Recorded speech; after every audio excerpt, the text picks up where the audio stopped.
Assalamualaikum warahmatullahi wabarakatuh. Halo teman-teman, perkenalkan nama saya Indah Permatasari dengan nomor induk mahasiswa 218100052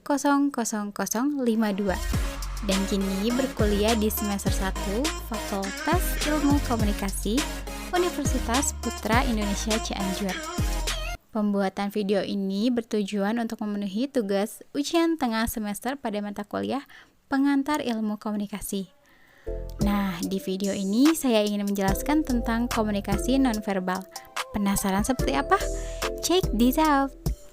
Selama manusia bernafas dan selama individu itu hidup, dia pasti akan berkomunikasi, baik secara komunikasi verbal maupun komunikasi nonverbal. Namun di sini saya akan menjelaskan secara terperinci mengenai komunikasi nonverbal. Definisi komunikasi nonverbal adalah proses penyampaian maksud atau tujuan tanpa menggunakan kata-kata, baik secara tertulis atau lisan. Selanjutnya, bentuk-bentuk komunikasi nonverbal. Yang pertama, komunikasi visual, komunikasi sentuhan, komunikasi penciuman, komunikasi gerakan, komunikasi cita rasa, komunikasi lingkungan, dan komunikasi penampilan. Nah, saya akan menjelaskan satu persatu dari bentuk-bentuk komunikasi nonverbal. Yang pertama, komunikasi visual, yaitu bentuk komunikasi berupa gambaran, grafik, lambang, atau simbol. Kemudian, komunikasi sentuhan, bentuk komunikasi yang menyampaikan suatu maksud atau tujuan tertentu dari orang yang menyentuhnya. Contohnya, ketika kita akan memanggil teman kita akan menepuk pundaknya karena kita sudah merasa akrab dengannya. Lalu, komunikasi penciuman, penyampaian suatu pesan atau informasi melalui aroma yang dapat dihirup oleh indera penciuman, seperti kita tidak merasa nyaman berdekatan dengan orang tersebut lantaran orang tersebut bau badan atau bau ketek. Kemudian, komunikasi gerakan tubuh, yaitu gerakan tubuh digunakan untuk menggantikan suatu kata yang diucapkan. Lalu, komunikasi lingkungan. Lingkungan dapat memiliki pesan tertentu bagi orang yang melihat atau merasakannya. Contohnya ketika kita melihat tumpukan sampah, kita akan berasa bau atau sungguh tidak nyaman. Namun, ketika kita melihat sebuah pemandangan yang sejuk, kita akan merasa nyaman dan merasa sangat menikmati. Kemudian, komunikasi citra rasa, bentuk komunikasi di mana penyampaian suatu pesan melalui citra rasa dari suatu makanan atau minuman. Dan yang terakhir, komunikasi penampilan, bentuk komunikasi yang menyampaikan pesan kepada orang yang melihatnya, seperti kita melihat seseorang dengan pakaian rapi. Dan perbedaannya sangat jauh sekali ketika kita melihat orang yang berpakaian lusuh. Berlanjut dengan fungsi komunikasi nonverbal.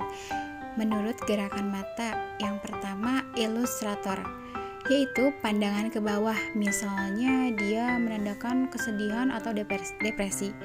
Kemudian regulator, maaf karena typo jadi gerulator, maaf sekali, yaitu kontak mata dengan saling melihat atau saling menatap.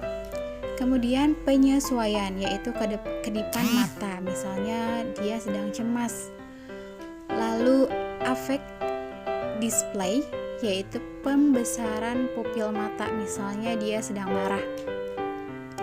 Kemudian ada yang disebut emblem, gerakan mata tertentu yang merupakan simbol yang memiliki kesetaraan dengan simbol verbal.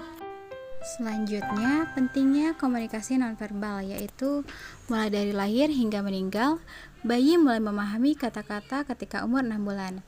Komunikasi sifatnya omnipresent, ada di mana-mana.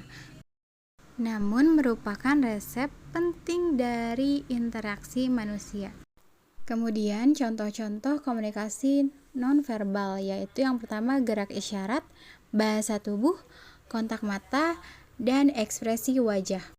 Gerak isyarat, yaitu contohnya seperti kita mengacungkan jempol, itu berarti bahwa teman kita terhebat meskipun tidak diucapkan secara kata-kata.